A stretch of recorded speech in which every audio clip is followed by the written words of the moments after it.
My sister faked cancer to sabotage my Ivy League dreams, so I exposed her lies and watched her life collapse.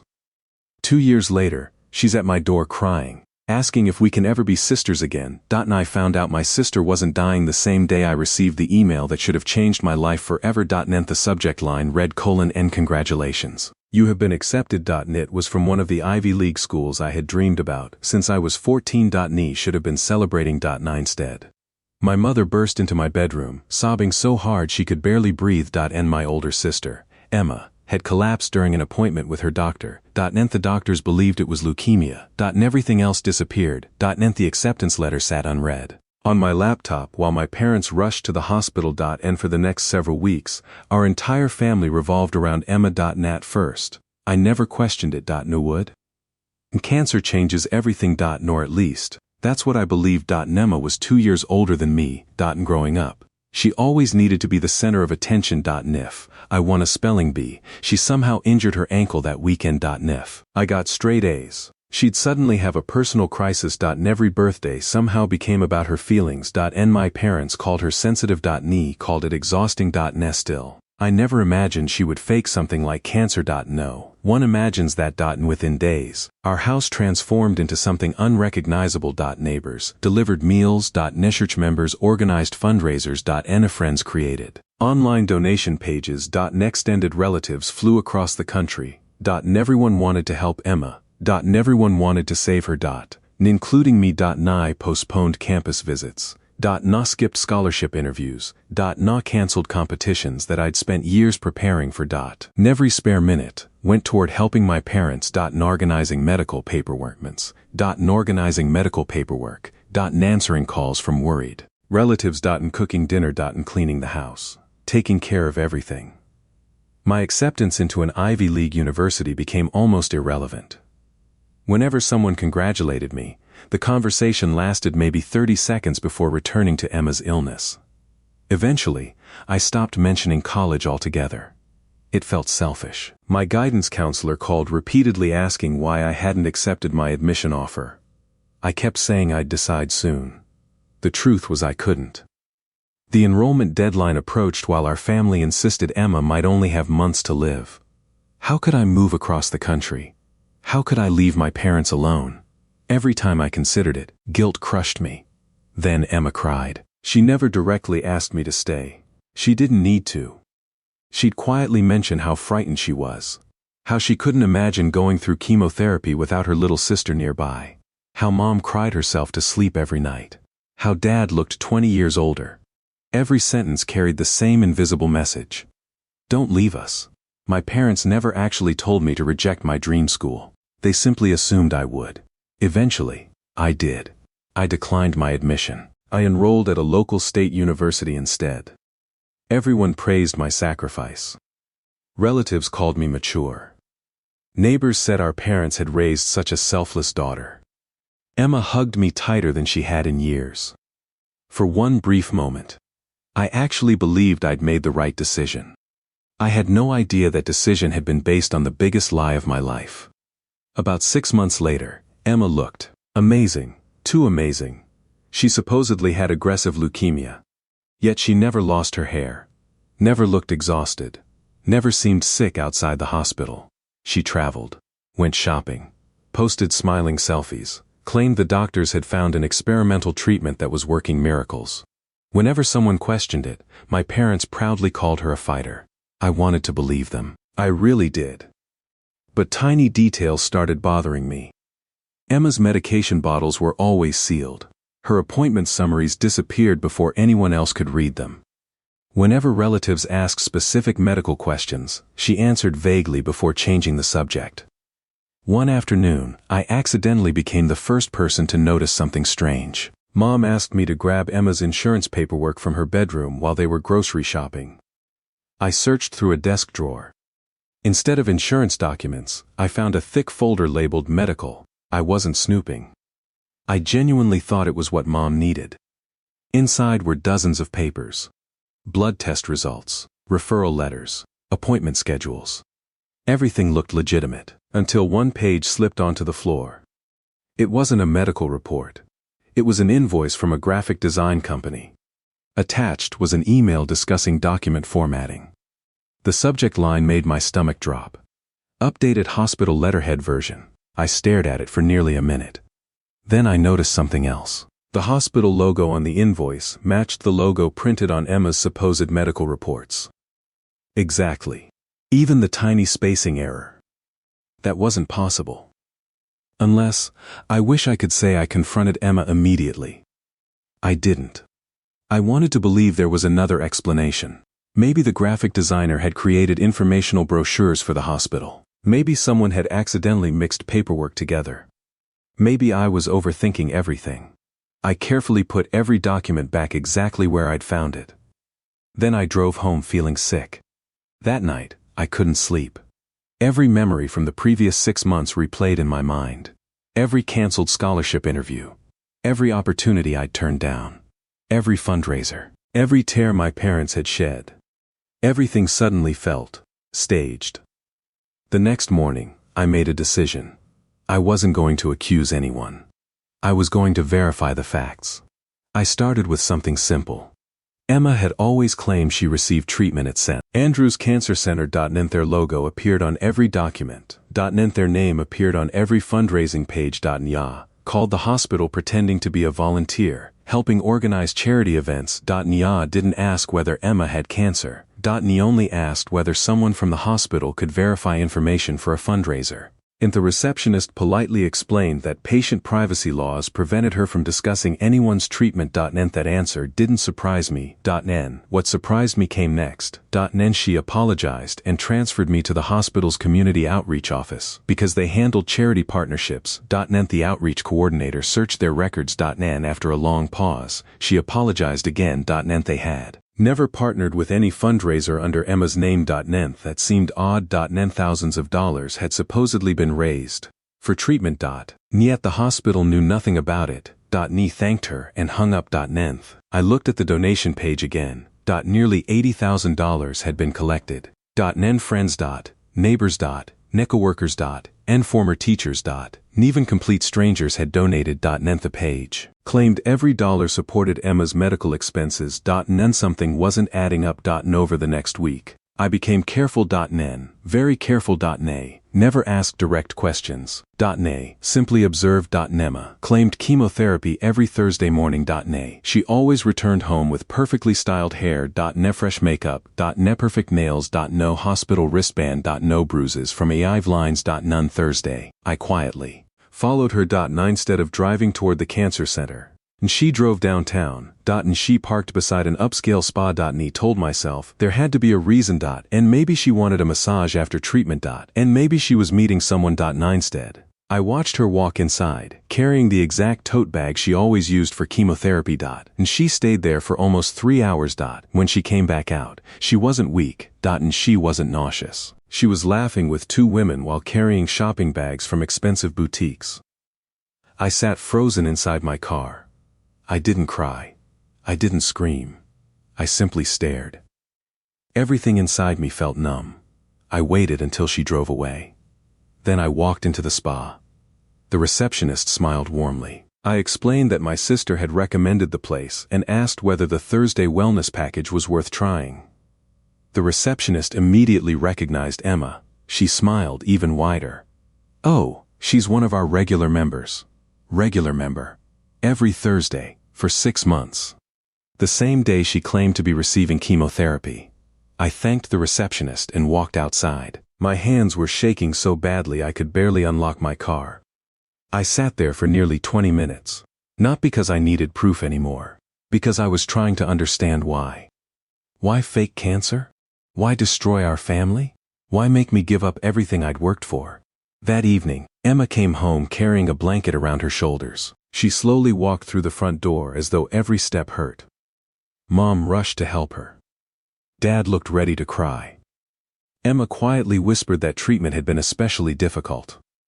I watched the performance from across the room. Just 3 hours earlier, she'd been drinking champagne at a luxury spa. Now she looked like a dying woman.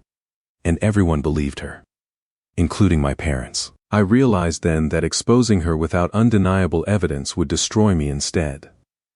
Emma had months to build this story. I had less than perfect proof. So I started collecting it. Every Thursday, I documented where she actually went. I photographed her entering spas, restaurants, shopping malls, and salons. I saved timestamps. Receipts she accidentally threw away.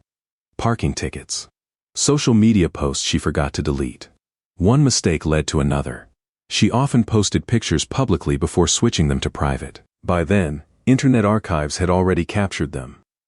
I downloaded everything. Then something even bigger happened. One Saturday afternoon, I came home unexpectedly after a study session was canceled. I heard Emma talking in her bedroom. She sounded perfectly healthy. She was laughing. Curious, I stopped outside the partially open door. She was on speakerphone. The person on the other end asked whether anyone was starting to suspect her. Emma laughed again. Then she said the sentence that changed everything. She admitted that pretending to have cancer had been the only way to make sure I never left for an Ivy League school. She said if I had gone away, everyone would have talked about my success instead of paying attention to her. She bragged that people always underestimated how easy it was to manipulate guilt. She even joked that our parents would believe anything if she cried first. I quietly pulled out my phone, hit record, and stood perfectly still until the conversation ended. When I finally walked back to my car, I checked the recording 3 times. Her voice was unmistakable. Every word was clear. I now had what I had been missing. Not just proof that she wasn't sick. Proof that the entire illness had been created for one reason: to steal my future. For the first time in months, I felt like I could finally breathe. Not because the nightmare was over. Because I finally had the truth. One recording wasn't enough to convince everyone, though. I knew my family. If I simply played the audio, Emma would claim it had been edited. My parents would desperately search for another explanation because accepting the truth would mean admitting they had helped destroy my future. I needed evidence that couldn't be argued away, so I kept pretending everything was normal, for another 3 weeks. Those were the hardest weeks of my life. Every Thursday, Emma came home acting exhausted. She wrapped herself in blankets. She pretended food made her nauseous. She accepted flowers from neighbors. She thanked people for their prayers. And every single time, I smiled politely while secretly adding another piece to the folder hidden in my closet. By the end of those 3 weeks, I had built a timeline. Every chemotherapy appointment matched a spa reservation. Every hospital visit matched restaurant receipts. Every medical expense matched luxury shopping purchases. I also downloaded every public post from the fundraiser. People had donated nearly $95,000. Some donors had emptied savings accounts because they believed they were helping save Emma's life. Reading their comments made me feel sick. One retired teacher donated $5,000 and wrote that she wished she could do more. A single mother donated $200, apologizing that it wasn't much. A little boy held a lemonade stand to raise money. Emma accepted every dollar. Then spent it on handbags, vacations, and expensive jewelry. I couldn't stay silent anymore. Instead of confronting her privately, I contacted the organizer of the fundraiser. Her name was Linda. She had known our family for nearly 20 years. When I asked whether we could meet somewhere quiet, she immediately agreed. I brought the entire folder. The photos, the receipts, the timeline, the recording. At first Linda looked confused, then concerned, then pale. By the time the recording finished playing, she had tears in her eyes. She kept apologizing, not because she'd done anything wrong, because she had personally convinced hundreds of people to donate. She had believed she was helping save someone's life. Instead, she'd unknowingly helped finance a lie. Linda asked one question. "Are you absolutely certain?" I slid one final document across the table. It was a written response from the cancer center. After speaking with an attorney, I had submitted a formal request through the appropriate legal process connected to the fundraiser investigation. The hospital confirmed that Emma had never been treated there, never diagnosed, never admitted, never been a patient. Linda covered her mouth. Neither of us spoke for nearly a minute. Then she quietly said she needed to inform the charity board immediately. Everything moved faster than I expected. Within 48 hours, the donation platform froze the fundraiser. The charity board hired forensic accountants. Law enforcement opened an investigation into possible fraud. The organizers asked my parents to attend an emergency meeting. No one invited me. I went anyway. When I arrived, the room was already full. Board members, community leaders, several of the largest donors. My parents looked confused. Emma looked irritated more than worried. She probably assumed another fundraising event was being planned. Then Linda stood. She thanked everyone for coming. Without any dramatic speech, she connected her laptop to the projector. The first slide showed the fundraiser. The second showed the total donations. The third showed Emma entering the luxury spa during a scheduled chemotherapy session. The room became completely silent. Emma laughed. She claimed the photos were taken on a different day. Linda clicked to the next slide. Parking records, timestamps, security camera images, restaurant receipts, credit card transactions. Each one matched the exact hours Emma claimed she was receiving chemotherapy. Emma stopped smiling. Then came the recording. No one interrupted it. No one moved. Everyone listened as Emma calmly admitted she had invented the illness because she couldn't stand the thought of me leaving for an Ivy League school. She admitted she wanted everyone focused on her instead of my future. She laughed while saying people believed anything if she cried first. When the audio ended, the silence felt unbearable. My father looked at Emma, then at me, then back at the floor. My mother started crying before anyone said a word. Emma finally stood up. She insisted the recording lacked context. She claimed it was a joke. She claimed I had misunderstood. Nth and Linda displayed the hospital confirmation letter. Nth it was the moment everything collapsed. Not dramatically. Not with shouting. Yes. Quietly. None donor stood up and walked out. Nan other shook his head in disbelief. Nan elderly woman who had knitted blankets for Emma began crying. Now local business owner who had organized charity events looked physically ill. Emma kept talking. Nth the more she spoke, the worse it became. Every excuse contradicted the previous one. And within 20 minutes, no one in the room believed her anymore. Nth the investigation that followed uncovered even more. Nth the donation money hadn't gone toward treatment. And most of it had been spent on luxury vacations, designer clothes, jewelry, electronics, and cosmetic procedures. And some had even been transferred into investment accounts Emma secretly opened. And she hadn't just lied. And she had profited from compassion. And news spread through our town in less than a day. Nth in neighboring towns. Nth in local television stations picked up the story. Nth the headlines weren't kind. And people recognized Emma everywhere she went. Employer placed her on administrative leave before eventually terminating her. Nth the graduate program she'd planned to attend revoked its offer after learning she was under investigation for charity fraud. And friends disappeared almost overnight. And even relatives who had defended her for months stopped answering her calls. And for the first time in her life, attention wasn't something she controlled. It was something she couldn't escape. And as I watched everything unravel, I didn't feel victorious. Ni only kept thinking about one thing. If she had simply let me go to college, none of this would have happened. The investigation lasted almost 8 months. During that time, our house became unbearably quiet. No one laughed anymore. The television stayed off most evenings. Dinner usually ended after only a few minutes because nobody knew what to say. For years, our family had revolved around Emma. And without her constant need for attention, it felt like we didn't know how to be a family anymore. And my parents aged noticeably during those months. Dad stopped making weekend plans.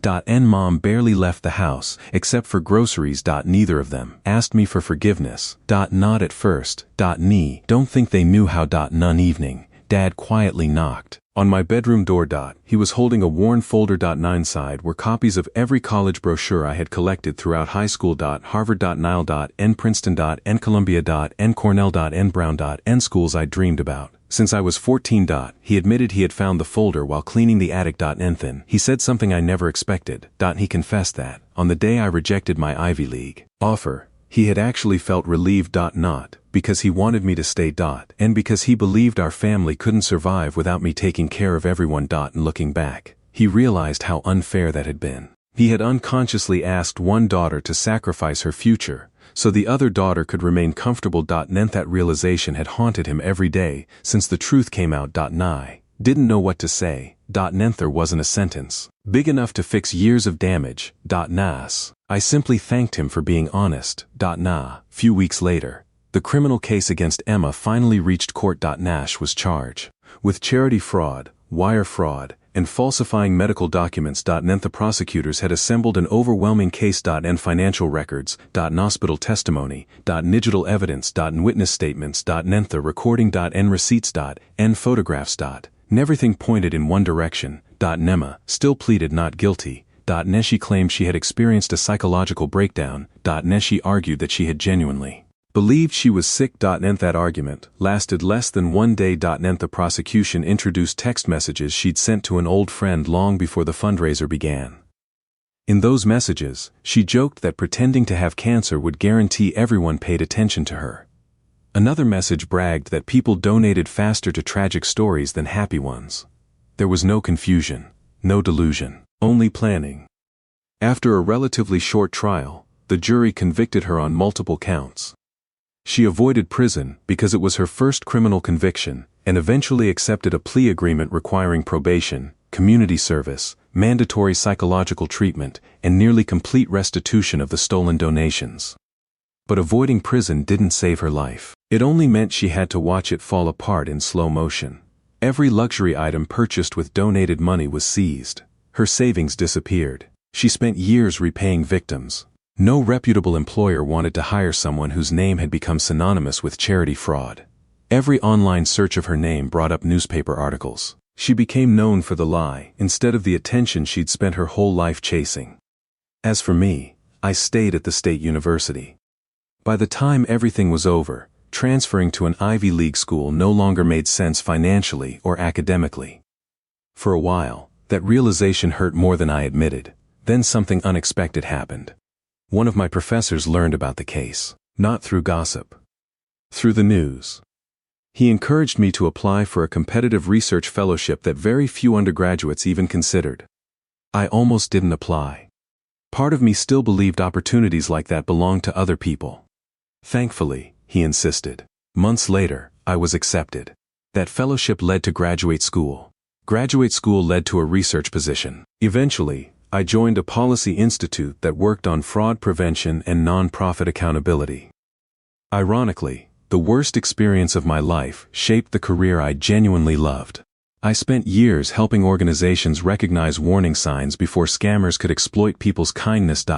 Work mattered. Gave purpose to something that had once felt meaningless. In time, moved on. 2 years passed. Bought a small townhouse. Made close friends. Built a quiet life that no longer revolved around family drama. Almost never thought about Emma anymore. One rainy Sunday afternoon, someone knocked on my front door. And when I opened it, I barely recognized her. As she looked older than her age. The confidence she'd carried her entire life had disappeared. The expensive clothes were gone. Her hair was tied back carelessly. In dark circles sat beneath her eyes. And she held a small paper bag in one hand. And for several seconds, neither of us spoke. And finally, she quietly admitted she had spent 2 years in therapy. And she said she finally understood that she'd spent her entire life measuring her worth against mine. And every achievement I celebrated felt like proof that she was failing. And instead of improving herself, she'd become obsessed with making sure neither of us succeeded. And she admitted that faking cancer hadn't started as a master plan. At first, she'd only wanted sympathy after seeing my college acceptance letters. Then people started donating. The attention grew. The lies became larger. And eventually, she felt trapped inside a story she no longer knew how to escape. And she placed the paper bag on my porch. Inside were newspaper clippings. And court documents. And the only photograph of us as little girls that she'd kept after moving out. And she told me she'd carried that picture through every apartment she'd ever lived in. And she said she'd forgotten what it felt like to simply have a sister instead of viewing me as competition. Then she asked the question she'd apparently rehearsed countless times. And she wanted to know whether we could ever be sisters again. Looked at her for a long time. 2 years earlier, I probably would have slammed the door. No. I simply felt tired. Not angry. Not vindictive. Nest. Tired. Nee told her that forgiveness and trust weren't the same thing. Nee had stopped hating her a long time ago, because carrying hatred only kept me connected to the worst chapter of my life. But trust And trust had died, the day she decided my future was worth sacrificing for attention. And some things never fully recover. And broken glass can be glued together. Knit still carries the cracks. And she nodded. And there were no dramatic tears. And no desperate pleading. Nay, think she already knew the answer before she arrived. And she quietly wished me well. And turned around. Nell walked back to her old car. Nay, never saw her again. Then sometimes people ask whether exposing my sister ruined her life. Ni always answer the same way. No. The truth ruined the life she built on lies. And all I did was stop protecting those lies. And if I had one chance to go back and change everything, me still would have pressed record outside that bedroom door. And after Emma drove away, I stood in the doorway for a long time. Not because I was reconsidering. And because I realized something I hadn't understood until that moment. And for years, I had imagined this exact scene. Ni thought that if she ever admitted everything, if she apologized, if she finally accepted responsibility, it would somehow hell what she'd broken. Knit didn't. And closure wasn't a magical feeling. Knit was simply the moment you stopped waiting for the past to become different. And a month later, I received a letter in the mail. Knit wasn't from Emma. Knit was from one of the women who had donated to her fundraiser years earlier. And she was the retired elementary school teacher who had given away $5,000 from her retirement savings. During the investigation,